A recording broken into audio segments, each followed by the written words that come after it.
Hiya. I want to talk to you about the temperature checks they're doing with the temperature guns, and I want to read you a post which was on Solutions Empowerment, but I do not know where it was reposted from. And there's a couple of things to think about. The very act of pointing a gun at someone's head and normalizing that, particularly towards, well, anyone's head, but particularly the children, it has to have an effect on you at an energetic level, and it's terribly wrong. But there's also other things to think about too, particularly with regard to your pineal gland, which is vitally important and something which is under constant attack and has been for a long time, because it's the bridge, if you will, or the gateway is probably a better one, to the higher energy realms, the spirit worlds.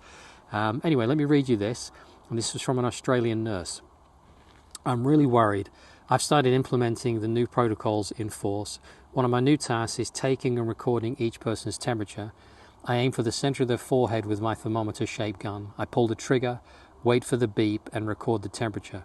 I always apologize to the person before proceeding. After doing this a dozen or more times, I suddenly had a realization. Are we being desensitized to be targeted at the head and also causing potential health issues by aiming an infrared ray to the pineal gland? So I started taking the temperature on the wrist, which turned out to be more accurate given that the forehead is cooler than the wrist and the results differ by more than 1 degree in some cases. I went to a shopping mall and people were lining up to get their temperatures taken by an employee who was obviously not a medic and was not properly educated on how to correctly perform this procedure. Many were shocked when it was my turn and I took the gun that was being directed at my forehead and redirected it to my wrist. I spoke softly but firmly and told the employee that an infrared thermometer must never be pointed at someone's forehead, especially babies and young children. In addition, it requires basic knowledge of how to properly read someone's temperature, i.e., placing a thermometer on the wrist or elbow fold is much more accurate and much less harmful. It was very disturbing to me to observe children getting used to seeing an object the shape of a gun aiming at the forehead and without any negative reaction from the adults as if this was normal and acceptable.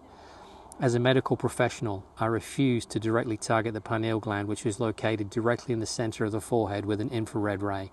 However, most people agree to go through this several times a day. Our pineal glands must be protected as it is crucial for our health both now and in the future. The pineal gland is a small pinecone-shaped gland of the endocrine system, a structure of the diencephalon of the brain. I hope I said that right. The pineal gland produces the hormone melatonin. Melatonin influences sexual development and sleep-wake cycles. And if you remember from another video I did, melatonin is one of the strongest, if not the strongest, antioxidant. It's absolutely critical for your body's health. The pineal gland is composed of cells called pinealocytes and cells of the nervous system called glial cells. The pineal gland connects the endocrine system with the nervous system, and it converts nerve signals from the sympathetic system of the peripheral nervous system into hormone signals. Over time, calcium deposits build up in the pineal, and its accumulation can lead to calcification in the elderly. Function. The pineal gland is involved in several functions of the body, including secretion of the hormone melatonin, regulation of endocrine functions, conversion of nervous system signals to endocrine signals, causes sleepiness, influences sexual development, influences immune system function, antioxidant activity. Ask yourself, is it ever wise to aim an infrared laser light at the pineal gland? I'm going to leave you to have a think about that one. If you are subjected to those kind of temperature checks, you might want to redirect that to your elbow fold or your wrist to give them a more accurate reading and to avoid any potential health damage that they are inadvertently being trained to cause in you.